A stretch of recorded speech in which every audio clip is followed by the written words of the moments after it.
Hello ಸ್ನೇಹಿತರೆ, ನನಗೆ ತುಂಬ ದಿವಸದಿಂದ ಈ ಒಂದು ವಿಷಯ ಹೇಳಬೇಕು ಅಂತ ಅಂದ್ಕೊಂಡೇ ಇದ್ದೆ. ನೀವೇ ಅದು ಇವಾಗ ಹೇಳಿದ್ರೆ ಎಷ್ಟೊಂದು ಜನಕ್ಕೆ ಉಪಯೋಗ ಆಗಿರ್ಬೋದು ಅಂತ ನನಗೆ ಗೊತ್ತಿಲ್ಲ. ಬಟ್ ನಾನು ಹೇಳಬೇಕು ಅಂತ ಅನ್ನಿಸ್ತು. ಏನಪ್ಪ ಅಂದರೆ, ತುಂಬ ಜನರು ಮದುವೆ ಆದ ನಂತರ, ಅಂದರೆ ಈ 2025ರಲ್ಲಂತೂ ಮದುವೆ ಆಗೋರಿಗೆಲ್ಲ ಏನೋ ಅವರೇ ತುಂಬ ಭಾರ ಹೊತ್ಕೊಂಡಿರೋ ಹಾಗೆ ತುಂಬ ಫೀಲ್ ಮಾಡ್ತವ್ರೆ. ನಾನು ಅವ್ರಿಗೆಲ್ಲ ಹೇಳೋದು ಒಂದೇ, ನೀವು ರೀಲ್ಸ್ನ ನೋಡ್ತೀರಲ್ಲ, ಅದರಲ್ಲಿ ಈ ಹೋಟ್ಲಿಗೆ ಹೋಗಿ ಆ ಹೋಟ್ಲಿಗೆ ಹೋಗಿ ಇದು ಚೆನ್ನಾಗಿರುತ್ತೆ ಅದು ಚೆನ್ನಾಗಿರುತ್ತೆ ಅಂತ. ಸೊ ಹೋಟ್ಲಿಗೆ ಹೋದರೆ ಅಲ್ಲಿ ಉಪ್ಪು ಖಾರ ಹುಳಿ ಏನಾದರೂ ಕಡಿಮೆ ಇದ್ದರೆ ನೀವೇನು ಮಾಡ್ತೀರಾ? ವೆಯ್ಟರ್ಗೋ ಅಥವಾ ಇನ್ಯಾರಿಗೋ ಕರೆದು ಇದು ಇದರಲ್ಲಿ ಕಡಿಮೆ ಇದೆ, ಇದು ಇದರಲ್ಲಿ ಜಾಸ್ತಿ ಇದೆ ಅಂತ ತಿಳಿಸ್ತೀರಲ್ವಾ? ಹಾಗಿದ್ಮೇಲೆ ಜೀವನ ಅನ್ನೋದರಲ್ಲಿ ಉಪ್ಪು ಹುಳಿ ಖಾರ ಇವೆಲ್ಲ ಇಲ್ಲದೆ ಹೋದರೆ ಚೆನ್ನಾಗಿರುತ್ತಾ? ಕೇವಲ ಒಂದು ಸಾಂಬಾರಲ್ಲೇ ಇವೆಲ್ಲ ಬೇಕಾಗಿರುವಾಗ ನಿಮ್ಮ ಜೀವನ ಕಂಡ್ರೆ ಅದಿನ್ನು ಹೇಗಿರಬೇಕು? ಹಾಂ, ಕಷ್ಟ ಸುಖ ದುಃಖ ಇವೆಲ್ಲ ಇರೋದೇ ಒಂದು ಜೀವನ.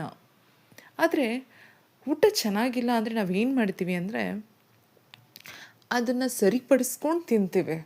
ಬಟ್ ಜೀವನದಲ್ಲಿ ಕಷ್ಟ ಸುಖ ಬಂದರೆ ನಾವು ಯಾಕೆ ಅದನ್ನು ಸರಿಪಡಿಸ್ಕೊಳ್ಳಲ್ಲ? ನಮ್ಮಿಂದ ಎಲ್ಲ ಆಗುತ್ತೆ. ನಾವು ಜಸ್ಟ್ ಒಂದು ಟ್ರೈ ಮಾಡಬೇಕು.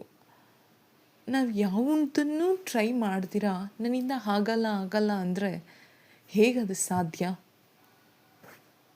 ಮದುವೆ ಆಯಿತು, ಇನ್ನೆಲ್ಲ ಕಷ್ಟ ಸುಖ ಬರುತ್ತೆ ಖಂಡಿತ.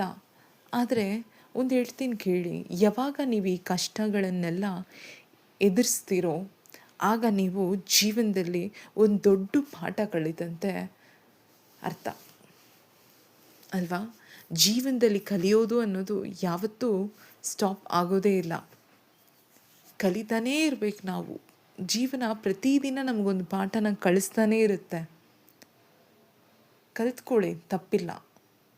ಆದರೆ ಮದುವೆ ಆದಮೇಲೆ ಅದು ಕಲಿಯೋದು ಇನ್ನೂ ತುಂಬಾ ಇರುತ್ತೆ. ಕಲ್ತ್ಕೋಬೇಕಾಗಿರೋದು ನಿಮ್ಮ ಕರ್ತವ್ಯ ಅಲ್ವಾ?